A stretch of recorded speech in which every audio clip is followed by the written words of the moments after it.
Okay, my name is Tia Baker, and today I'm doing my HEENT assessment. So first things I would do is I would gather my equipment and provide privacy for my patient and by pulling the curtain or shutting the door.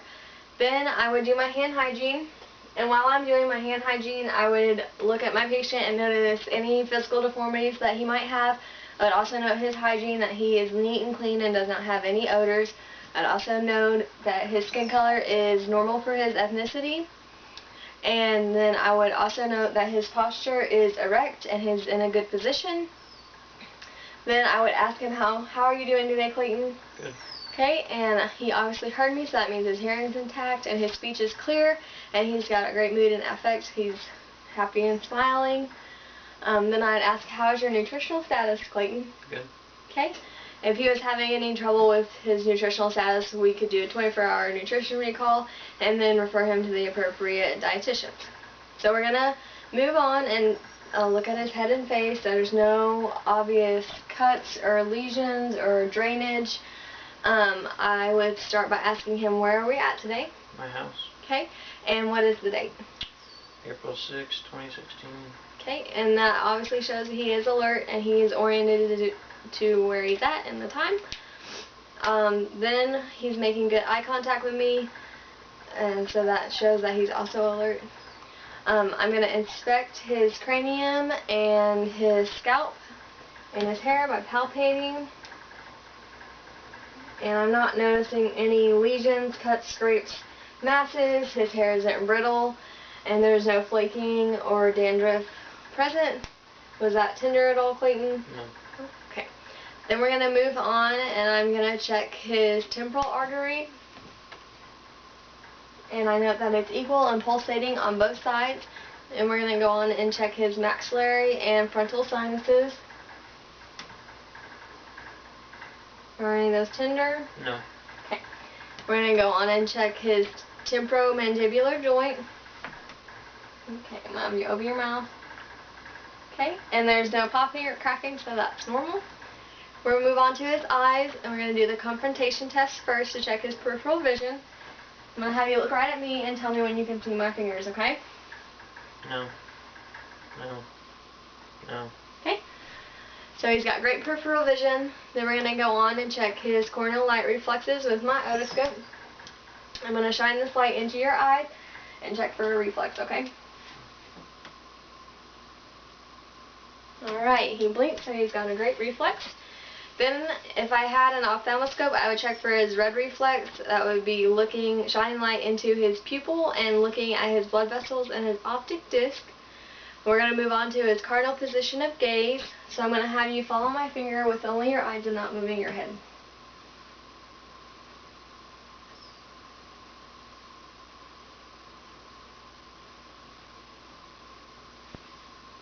Okay, with that, since he tracked my finger, I note that cranial nerves 3, 4, and 6 are all intact. Then we're going to do the cover test. So I'm going to have you cover one of your eyes and look straight at me. Okay, and now cover the other eye.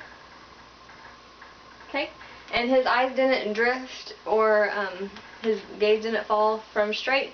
So that shows that he's got great muscle strength and that he doesn't have any trouble with his gaze.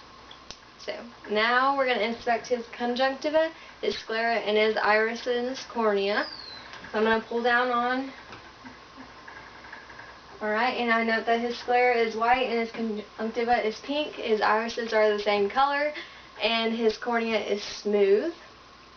Now we're going to see if his pupils are equal, round, and reactive to light and accommodating. I'm going to shine this light into your eye again, okay? Can you look right at me? Right at me? In your eye, and look right at me, okay? Okay, now the other side. Okay, and his pupils did constrict. Alright, I'm going to have you look at this ophthalmoscope and then look at the light bulb in the clock in the distance. Okay, so at the ophthalmoscope, and then at the clock. One more time. Alright, so his eyes his pupils are equal, reactive. His pupils are equal, round, reactive to light, and accommodating. And also I know his pupil size is about a 3. Then we would check his vision. If I had a Snellen chart, I'd have him stand in a lit area, and 20 feet away from the chart, I'd have him cover one eye and read from the biggest font to the smallest font so we could see how great his vision was.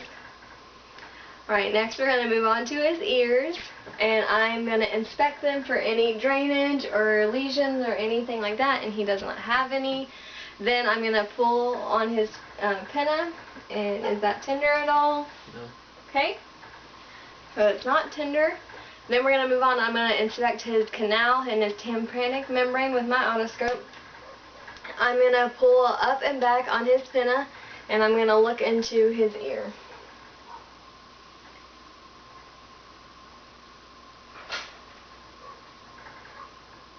Okay, I'm going to look on the other side.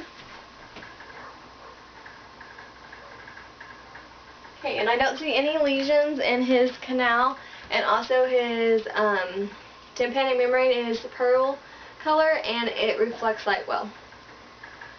So then we are going to do the whisper test. I'm going to have Clayton cover or occlude one of his ears. I'm going to whisper a 2-syllable word into his ear. Baseball. Okay, other side. Apple. Okay, so he obviously has good hearing, because he can hear me.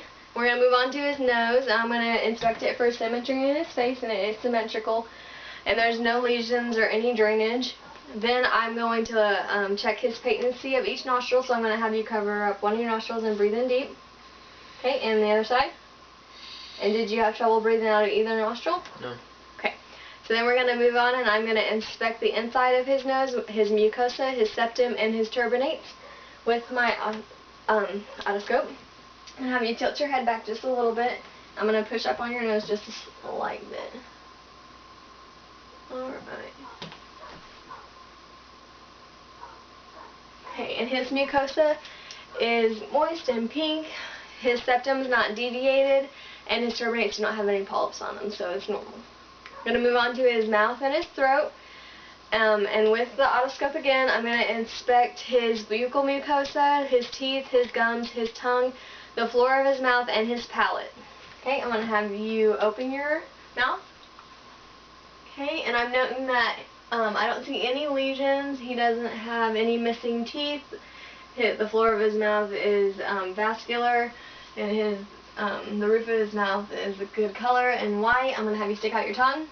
Okay, say ah. Ah. Okay, his uvula is mobile, and he can say ah, so that shows me that cranial nerve 9 and 10 are intact, and he can stick out his tongue, so that shows me cranial nerve 12 is intact.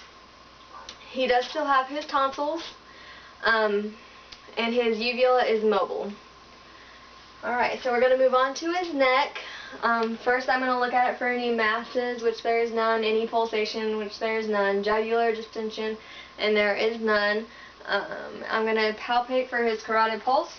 You don't want to push in too hard to occlude it, and it's equal on both sides. Then I'm going to feel for his trachea, which is midline. Is that tender at all? No. No? Alright, then we're going to feel for his thyroid, so I'm going to have him scoot to the side. Okay. Alright, and I'm going to have you swallow. Okay, and one more time. Alright, and with that I didn't feel any masses or goiters.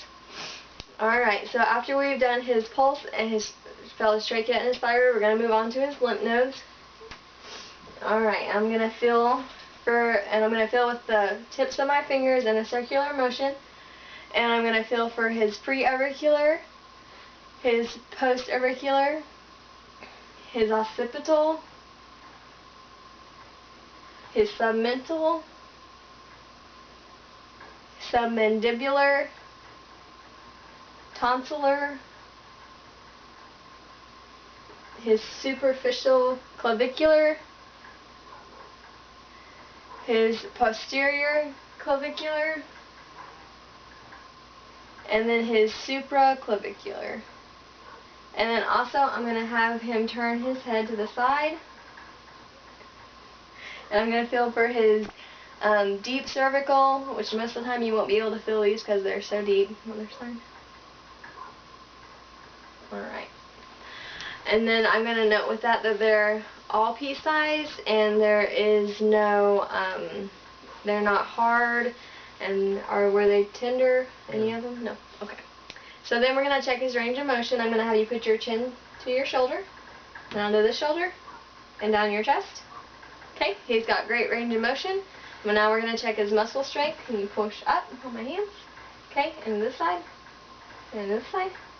Alright, and he's got great muscle strength. So that concludes our HEENT assessment.